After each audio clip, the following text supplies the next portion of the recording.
यही कह रही हूँ मदद ही है मेरी, मेरे गरीब बंदा है कि मैं तो किराए तो भी तंग है कि मैं कितने कितने फिरांगी।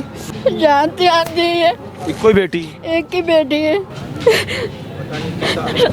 की मैं तो शिकायत है यही कहनी है मैं बस मेरी बेटी मिल जाए, मैं तो दुआ तो स्वाब कुछ नहीं कह सकती। रिश्वत बगैर कोई काम नहीं करते मेरे को इतने ਤੁਹਾਡੇ नहीं। ਕੋਲ ਪੈਸੇ ਮੰਗੇ ਨੇ हाँ जी, ਕਿੰਨੇ ਪੈਸੇ ਮੰਗੇ ਨੇ पहले तो मैं 10,000 एक दिया, फिर 10,000 दिया। फिर अच्छा।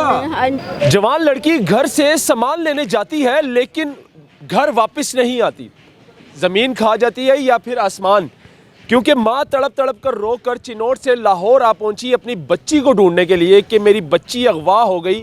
एफआईआर तो दर्ज हो गई थाने में, लेकिन एफआईआर लेकर तस्वीर लेकर माँ जो है अपनी बच्ची को ढूंढने के लिए चिन्नौर से लाहौर आ गई है और तड़प रही है, रो रही है कि मेरी बच्ची ढूंढ के दे दो। माँ जी कदों गई है?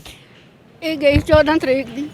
14 तरीक को हाँ जी, समान लेने निकली सी, हाँ दुकान से भेजी है तो फिर वापस नहीं आई। वापस नहीं आई वापस नहीं आई।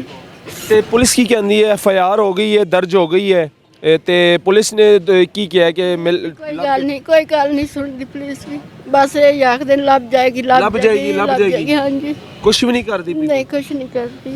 अगर ये किसी मिनिस्टर की बेटी होती या किसी बड़े बिजनेसमैन की बेटी होती तो पुलिस ने ज़मीन एक कर देती थी। यार की बात आजकल का जो दौर है, टेक्नोलॉजी है, एक बाल भी ढूंढ के निकाल लेती है पुलिस, अगर पुलिस चाहे तो ये फिर जवान लड़की है, टेक्नोलॉजी ऐसे फास्ट चल रही है। तो माँ जी की कहना चाहोगे? वज़ीर आला सीएम साहब तो देख रहे हैं, मौसम नकवी साहब। यही कह रही हूँ मदद ही है मेरी, मेरे गरीब बंदा है कि मैं तो किराए तो भी तंग है कि मैं कितने कितने फिरांगी। हाँ जी, मैं तो यही दुआ करती हूँ मेरी बच्ची मिल जाए। याद आती है बच्ची? जानते आती है एक कोई बेटी एक ही बेटी है। पता है किस हाल च होएगी, कितने होएगी? हैं? कितने दिन हो गए ने? 14 तरीक ने निकली है, मुड़ के नहीं आई वापस। ज़मीन खा गई या आसमान, पुलिस का काम है ढूंढ के निकालना और माँ बाप को ढूंढ कर देना।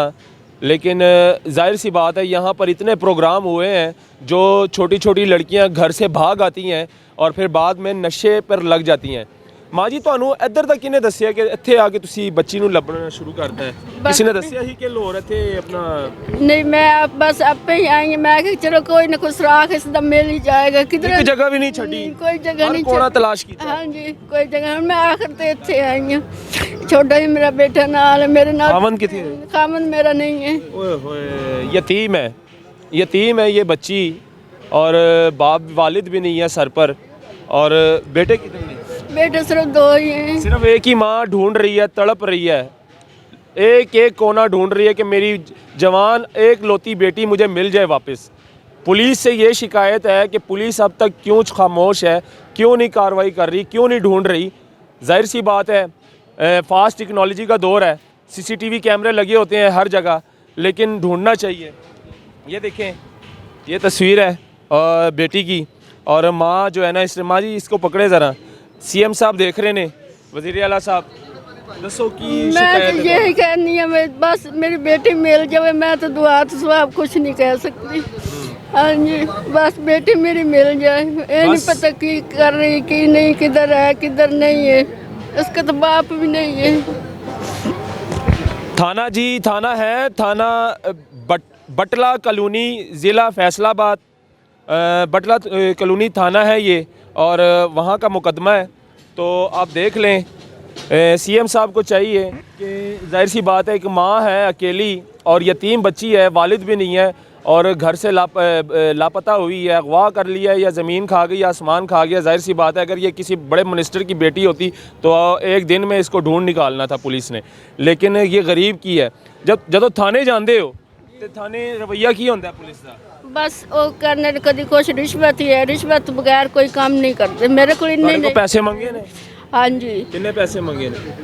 पहले तो मैं 10,000 एक दिया, फिर 10,000 दिया। अच्छा, फिर हाँ जी, किन्नू दिता 10,000? फैसलाबाद दे गए। पुलिस वाला सी हाँ अच्छा फिर मैं आके मेरे को इन्नी गुंजाइश नहीं है फिर नहीं लिता किन्ने ना याद है ਤੁਹਾਨੂੰ ना नहीं मैनू याद उसका ਨਾ ਯਾਦ ਨਹੀਂ ਹੈ हाँ जी ਅੱਛਾ ਕੋਈ ਫੁੱਲ ਸ਼ੁੱਲ ਲੱਗਾ ਸੀ ਉਹਨੂੰ हाँ जी फुल लगे सन ਕਿੰਨੇ ਫੁੱਲ ਲੱਗੇ ਸਨ 2 लगे हैं। सब इंस्पेक्टर जी जिसने 10,000 रुपया इस माँ से लिया है की कहता सी 20 लिया है 20,000 रुपया लिया हाँ जी सब इंस्पेक्टर हाँ जी अच्छा की कहता सी ਉਹ ਕਹਿੰਦਾ ਬਸ ਮੈਂ ਮੁੰਡਾ ਕਦੀ ਕੋਈ ਫਾੜ ਕੇ ਲਿਆਂਦਾ ਫਿਰ ਛੋੜ ਦਿੰਦਾ ਨਹੀਂ ਆਖਦੇ ਫਿਰ ਗਰੀਬਾਂ ਦੀ ਤਾਂ ਕੋਈ ਸੁਣਦਾ ਹੀ ਨਹੀਂ ਹੈ ਨਾ अच्छा ਹਾਂਜੀ ਫਿਰ ਮੈਂ ਕਿ ਮੇਰੇ ਕੋਲ ਇੰਨੀ ਗੁੰਜਾਇਸ਼ ਨਹੀਂ ਹੈ ਫਿਰ ਉਹ ਤਸਵੀਰ ਲੈ ਕੇ ਤੇ ਫਿਰ ਮੈਂ ਇੱਧਰ ਆ ਗਈ ਮੈਂ ਕਿ ਚਲੋ ਕਿਧਰੇ ਨਾ ਕਿਧਰੇ ਚੱਲਾ ਕਰੇ ਸਿੱਲਾ ਬਣੇਗਾ आईजी साहब के दफ्तर गए हो आईजी साहब के पेश होए हो नहीं आईजी साहब नहीं बुलाएगा जी आईजी साहब कभी भी इन जैसे गरीबों को बुलाएगा नहीं इन मेरी माँ को नहीं बुलाएगा आईजी साहब सिर्फ बुलाएंगे तो खुसरो को बुलाएंगे हैं ट्रांसजेंडर को बुलाएंगे अपने ऑफिस में या फिर वो चाहत फ़तेह अली खान जो कॉमेडियन है उनको बुलाएंगे उनको शीट देंगे लेकिन आईजी साहब इस बूढ़ी माँ को नहीं बुलाएंगे इनका मसला कौन सुनेगा आईजी साहब की ड्यूटी है जाहिर सी बात है इस चीज़ की सैलरी मिलती है आईजी साहब को और बाकायदा सीएम साहब ने आईजी साहब को बिठाया इसलिए कि गरीबों की आवाज़ बने लेकिन थानों में क्या हो रहा है जो SHO मुतलका लगे होते हैं सब इंस्पेक्टर ने 20,000 खा लिया लेकिन सब इस इंस्पेक्टर को क्या तनख्वाह नहीं मिलती हक हलाल की जो तनख्वाह है उस पर गुजारा नहीं होता हराम खाना ज़रूरी होता है पुलिस को लेकिन ये मेरी बूढ़ी माँ है रो के बेचारे की बुरी हालत हो चुकी है और एक एक कोना नहीं छोड़ा चिन्नौर से शुरू हुई है और लाहौर आ पहुंची है पैदल अपनी बेटी को ढूंढने के लिए क्योंकि वो एक लौती है और यतीम है वालिद नहीं है उसका तो खुदारा आईजी साहब इन जैसे गरीबों की आवाज़ बने अगर इन जैसे गरीबों की आवाज़ नहीं बनेंगे तो आसमान से भी फैसले फिर अच्छे नहीं आएंगे आप लोगों के लिए तो इसलिए हमारी पुलिस को जो है ना लोग ज़्यादा पसंद नहीं करती क्योंकि आप लोग इंसाफ नहीं देते गरीब को सिवाय पैसों के तो इनकी आवाज़ बने इन मेरी माँ की आवाज़ बने अल्लाह हाफिज़।